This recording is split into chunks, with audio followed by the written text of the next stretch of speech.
welcome to My Career in Data, a podcast where we discuss with industry leaders and experts how they have built their careers.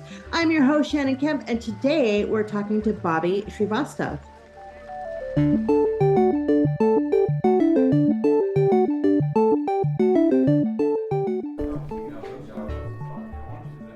With a robust catalog of courses offered on demand and industry-leading live online sessions throughout the year, the DATAVERSITY Training Center is your launchpad for career success. Browse the complete catalog at training.dataversity.net and use code DVTalks for 20% off your purchase. Hello and welcome. My name is Shannon Kemp and I'm the Chief Digital Officer at DataVersity. And this is My Career in Data, a DataVersity Talks podcast dedicated to learning from those who have careers in data management, to understand how they got there and to talk with people who help make those careers a little bit easier. To keep up to date in the latest in data management education, go to dataversity.net/subscribe. Today, we're joined by Bobbie Shrivastav, the co-founder and COO at Benekiva. And normally this is where a podcast host would read a short bio of the guest, but in this podcast, your bio is what we're here to talk about. Bobbie, hello and welcome. Thank you for having me on this show, Shannon. I'm excited to be talking about all things data and talk about my career. I'm excited. Me too. Thank you so much for this.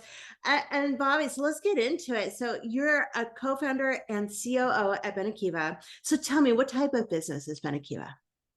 So Benekiva is a insurtech company. Our goal is to transform claims for life, annuity, disability, long-term care. We're also exploring other lines, and we work with carriers. So all things claims in those lines is our jam right now. Nice. I love it. And as the COO, what do you do? So I manage our operations. So how are we going to ensure proper product development and product innovation in our company? All of the amazing deliveries our company's been faced with because of our growth, which is great. But how are we going to implement and deliver wow to our customers? The security side of the house, as well as how we're going to support our customers after they leave the delivery process, and we have to now take care of them. So those are my 4 areas of areas that I manage. I love it. And tell me, Bobbie, how do you work with data in your current role? We, from a data perspective, it's everywhere from a claims perspective. So when you think about from a claims value chain perspective, how does the data come in, and then how do we pay out that claim? So data going out technically, and then when the data goes out, what can we do with it more? Mm-hmm. So when we work with our carriers, we want to make sure that because data from a carrier perspective, they're in most of them are in a hybrid mode, or they're fully legacy. And when I say hybrid, they're in partial legacy, partial modern tech. So data becomes, how are we going to leverage that gold, becomes such a critical factor when we start doing the implementation side of the house. So we oftentimes work with carriers on strategies of how can we be smart about looking at that data, and how can we leverage it in a way that doesn't cost them so much money on their existing IT? We built a lot of tools around Benekiva to really help support that legacy process, but also as they transform their enterprise IT and that data structure, we can make that change quickly. The other part that we work with data is how do we make smart insights out of the data and claims. So when carriers are asking us, what kind of data can you provide us? We're like, this is your data. However, we can give it to you in a way that makes sense, because there's a saying that from our industry perspective, I think, but that's globally, we're drowning in data, thirsty for insights. How can we enable and really quench that thirst by providing them data in a way that they can take action, and it could really make a difference. And then my Yeah. favorite scenario, Shannon, that I get excited about, along with my other team, my other founding members get excited about, is from a claim perspective. Everybody looks at it as, well, you're the end of the value chain. What, the claim's going to get paid out. However, we're collecting beneficiary data. Can we, in the claim sides, in it has to be certain products, right, where it makes sense. Could we start to enable the organization, the carriers, to really leverage data in a way that they can build relationships? Can you understand that the Benny, can we offer them like products and services to help them? That's what the carrier is supposed to do, right? Like, you're in the business to fulfill a promise, and that's, in our world, is to fulfill a promise of claim. So can you repeat that cycle? I call it the circle of life. Can we enable that circle of life effect for these carriers? I love that. And I love that you're talking about, it's not just about the data, but it's making sense of it and providing a way for people to understand it and have insights. And that's such a common problem, right, across any industry, right? Yeah. It's the problem and the solution needed, I think, everywhere. Okay, so, and I'm fascinated to hear how you founded this business and why you got into and founding some at this particular business. But so let's back it up a bit. Let's start from the beginning. So when you were very, very young, say 6 years old, was this the dream? Did you grow up and say, I'm going to be a co-founder of Benekiva that's going to about claims, and or what was the dream? The dream. Okay, so my heritage is Indian. I grew up in the States, but my parents are Indian. So of course, like the stereotype, and I did have stereotypical parents. Doctor, you're going to be a lawyer, go into finance. So my heritage is actually business. So my family, I remember my uncle giving me like a newspaper clipping back in the day to say, Bobbie, finance is looking like a hot field. You should get a degree in finance. And then maybe you could like own a business like I do, because my culture is Sindhis, and Sindhis are just notorious. It's a stereotype again, but my family is entrepreneurs. They're all entrepreneurs. So so it was either a doctor, getting to be in law, or finance, right? So in high school, the areas that piqued my interest were marketing and computers. And I knew that the path of being a doctor and all that stuff was just, 6-year-old talk. And I really dove into, and I even said, when I was in 10th grade, I said, I'm going to do something in marketing and in computers. And when I went to college, I did exactly that. I was one of those kids. I was like, okay, I loved both of those areas because I felt like I could be creative and then also and actually solve problems and puzzles. To me, information technology allowed us to solve problems that were business related by applying technology. So that's how that was my early part of my journey. And honestly, like I had my family, unfortunately, were not very happy, the entrepreneurs of them, because they were like, you're going to go to corporate, you're not being an entrepreneur. And I'm like, one day I may join in. And fast forward to 2015. 2015 is very significant because I was still in corporate. I had went from Pepsi. From Pepsi to a division of AIG to the Center for Creative Leadership. Those are 3 organizations that had a really big mark in my career and framing it. I felt like Pepsi taught me the ability to solve problems and leveraging technology and leveraging data. And it's all about being smart. AIG taught me about like big organization. How do you prioritize? How do you really get stuff done in an agile way? Because that's the genesis of when we created the agile methodology. And I was spearheading that initiative there from a mortgage insurance division perspective. And then CCL they are really very entrepreneurial mindset. So that in itself, like when I was pregnant and when I had a baby, faced a lot of these problems, really sparked to say, okay, I've got the tools in my toolbox and I really want to build something and I really want to solve these problems because it doesn't make sense, right? It doesn't make sense that I'm as a technologist, as an innovator at the Center for Creative Leadership, doing really cool things, and I'm faced with documents and I'm faced with PDFs, and I have to take my daughter to Kinko's to do a disability form. And that was the genesis of my first company, Docsmore, with my other co-founder, AKA my husband, who also had similar problems and who got the itch also. What's interesting about the pivot that we took for Benekiva is there's three of us, and three of us have our own experiences and our own whys that got us excited about the pain point that we're solving in the claims organizations now.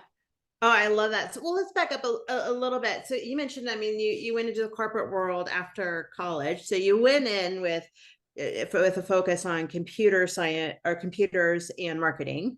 Yeah. So what was the first company? Was it Pepsi that you came out of? Aon Consulting. Yeah. Okay. So tell me why that company and what specifically were you doing for them? What was your job title? So I was in technology and doing data mapping. The data part will always be part of who I am because it was a entry-level role, but it was in IT, and it was about, hey, we've got these employee benefits. Now we've got to map their data. They're giving you data from these file formats. How do we map it to make sense of it when employees are doing their annual enrollment perspective? Nice. And then at Pepsi, I was our DBA for a while. Like I went in from a business, I was a business analyst, moved into being a DBA, and interesting. Moved into doing like enterprise level projects. Oh, so that's fascinating. So you were on both sides of the business, or both sides, like business and IT. Yeah. So I've always been like a developer, but I had more. The best career advice that my mentor gave me when I was at Pepsi, because I like getting my hands dirty, and I really wanted to upskill and continue the passion about developing solutions and actually doing it, right? Like being a developer and looking at data structures and making sense of it. And when there was a fork in the road, and I was getting certifications, and then I was thinking, okay, how deep do I go? Because if I go deep, I may have to leave Pepsi, because Pepsi, I'm managing a team of like other DBAs, but where do I go? Like I needed to be among more IT people versus a quasi business team that had an IT shop, right? Gotcha. So he made a great point. He's like, the closest you are to the customer is where you will get the most opportunities. There's nothing wrong with you to be backstream, but the more you are facing the customer, the more opportunities they present to yourself. And I think that I just carried it forward, and I said, well, maybe I'll do leadership. That's when I started to like do more project stuff and get then a team to assemble to start to do more project management within our teams. So that was the genesis of saying, okay, maybe I don't need to get too much of my hands dirty. Even now, I like to do a little bit, but I think it's fun, right? But I have now I've got an amazing team that could do it. But that was the advice that got me to think, okay, I don't have to be hardcore tech all the time. Yeah. Well, I hear a couple of things in there too. So you mentioned that you were getting so in what? So what were you getting certifications in? Oh, SQL Server, doing more DBA work. Nice. Well, I love it. No, I love that so I hear, and this is what, I try to find the commonality amongst data people, right? Is that curiosity and that passion to learn more and keep learning. And I hear that a passion in you for problem solving. Like you just keep finding these problems and how do I fix it? How do I make it better? I have a hashtag that I say solving real problems. To me, like if you really look at data and combine that with a good, like how can we look at a good business problem? Yeah. How do we solve it, right? Like it's all about presenting and leveraging data in a smart way that could do so much good for the organization. Gotcha. So then you moved from Pepsi. Then I went to a division of AIG in United Guarantee. Yeah. And did you make that move to continue to grow? I mean, because you talked initially about that. Yeah. It was more like after when I was at Pepsi, I did a lot of certifications on the SQL Server side, but I also got my master's in project management, and that's what fueled my desire to say, now I can like really be skilled, like let me get that like the technical chops I have, now let me get the project management chops. And what was interesting is instead of Pepsi paying for a certification, they couldn't. They said, you could get a degree and we have a different budget. That's funny. You paid for my master's versus like a course, right? Which is master's to me is like much more valuable. Right. And then I also, I had always wanted to get my MBA. So I have 2 masters. So I have my MBA. Wow. And Yeah. once you get your MBA, you've got the edge to say, now I can go elevate and go work at a different organization, to see what other problems we can solve, and, just get a different company on your resume. So Yeah. that's what got me to like as much as I love Pepsi, I grew up there. I wanted to like take it and grow and blossom to another organization. AIG back then had a division called United Guarantee, which has been now no longer in existence. They sold it to our capital, I believe.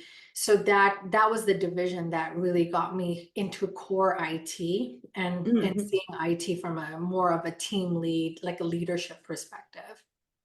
Fascinating. I love that. And I love that you weren't afraid to just go chase change and pursue growth. I think you have to, right? Like in this, especially in this economy now, like when I talk to other young folks, like if you wake up every day and get excited about solving real problems, awesome.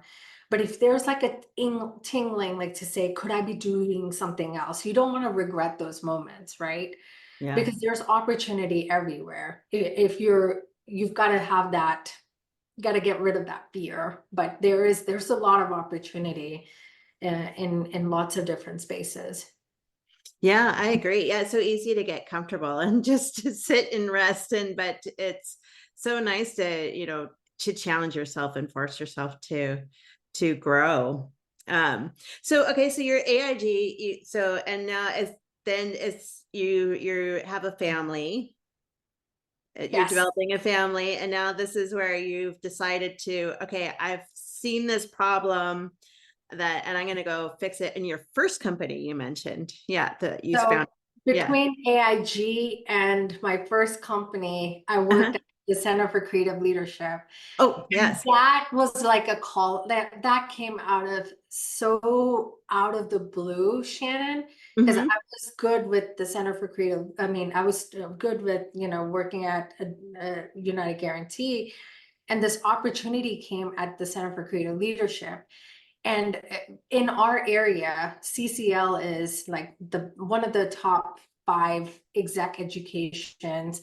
It's where I knew some of the faculty members. When I was at Wake, I got exposed to them, and I'd already capped in my brain, when I retire, I'm going to go teach at CCL. So when this opportunity came, I'm like, you're like 30 years too early because I don't want to go work for you.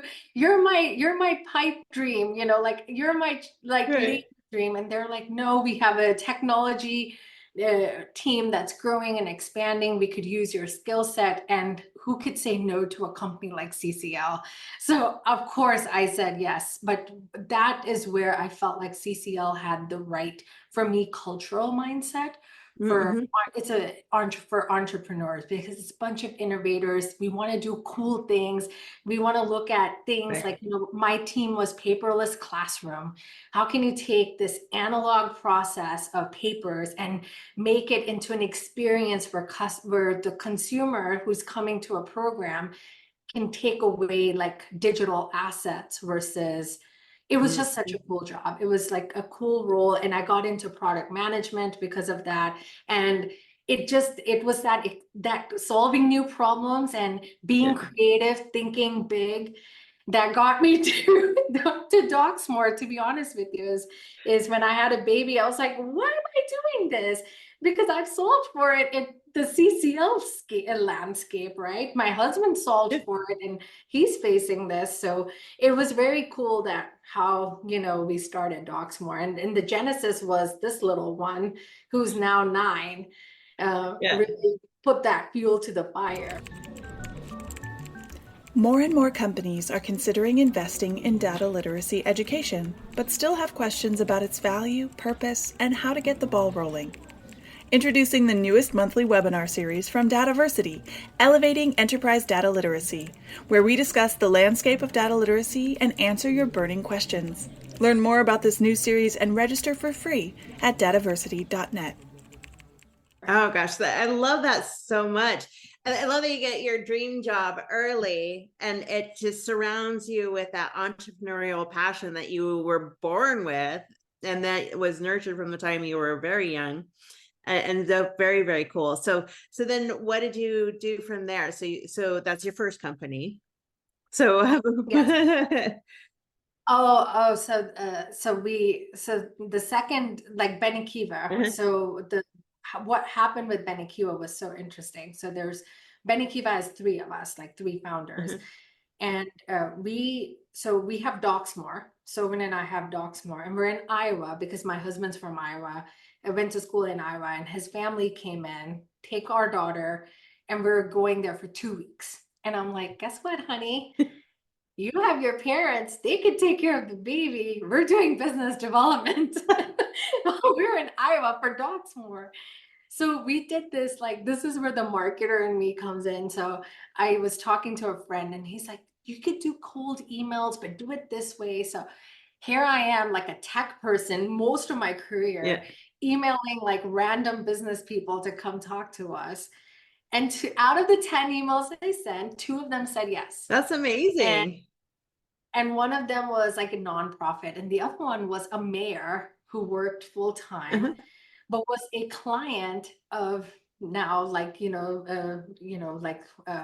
of my now business partner, right? So, and she was like, she made an introduction to Sovin and I to Brent to say, hey, like you should talk to them. They're in tech, and he's got some venture in tech. So when we were having lunch, and he said yes. So when we had lunch, he's a financial advisor. So he was thinking, oh, you've got a nice career. Sovin's got a nice career. You're asking me to be an advisor. And we were like, oh, what are you doing in tech? Like, and then when we started talking, he started talking about the insurance use case. So his use case was around like how, when from an advisor point of view, whenever he goes and sell, when family contacts him at the time of claim, it's the same claim process for various insurance organizations. And his biggest frustration was the family, because the claims process is so bad, would tell him, can you like just take me out, right? Like, I don't want to do business here. Take me to a different company. And he knew there was nothing wrong with the products and services. It's the process, it's the claims. We're not leveraging data in the right way.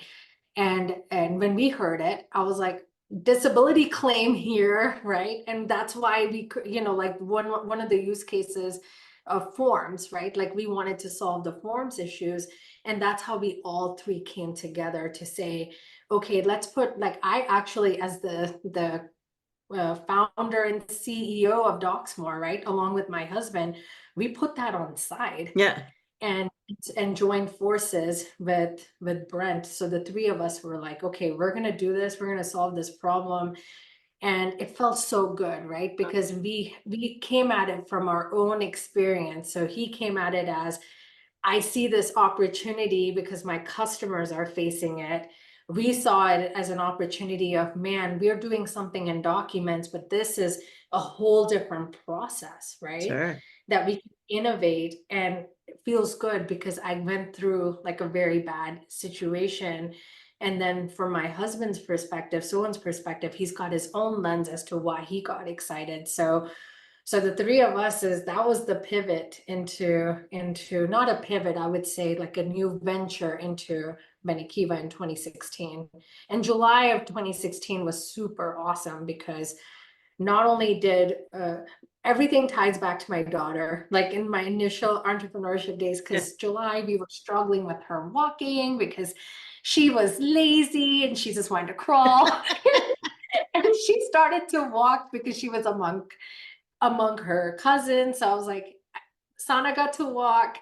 We found Brent and we started a new venture, all in this 2 weeks time frame. Wow, that is exciting. That is very momentous. Wow, congratulations. All because and you started this new company because you said yes to a meetup. Yeah, and it was funny. It was the probability. Yeah. 10 emails out of the 2, and she was gracious to make an introduction. He said yes. Everything happens for a reason, right? Yeah. So the way of the universe bringing people together in a very unique way. Oh, I love that story so much. So Bobbie, tell me, you've mentioned a lesson already, some advice that you got, but what has been your biggest lesson so far in your career? My biggest lesson is don't allow fear to get in the way. I mean, if you think about the entrepreneurship journey, I'm talking about all the highs, but like how we got to Benekiva was, I had a full-time job, I had a side hustle, and I had now a new venture. And there are ways that you've got to make good calculated risks, right? To make that leap, but don't allow fear, because we had to strip away the fear, and it takes I had to go through a pretty big mindset shift to really make that happen. The other piece is what you start with, like my why was my daughter. My why has been my daughter, but now I would say it shifted because as she's grown older and as a insurtech founder in a space back in 2016, and when we launched in 2018, not many females, Shannon, right? Like in our space. Yeah. So there's a handful, there was a few more, but when you pitch in the room, there's always like, you're the only one, or you're one, maybe there's 2 of us, and we build this relationship. And I think the why has shifted to how can we start to create more advocacy and show that this is why I like doing podcasts like these, right? Like, because to be honest with you, I think we have to get the word out that it is possible. I came from a very small town in Sparta, North Carolina, and was really like, took a lot of great risks, but also had good people and good mentors along the way. And these things can be achieved if you can really get you out of the way. We have to get ourselves out of the way, and there is a great tribe of individuals that will support as you're doing this.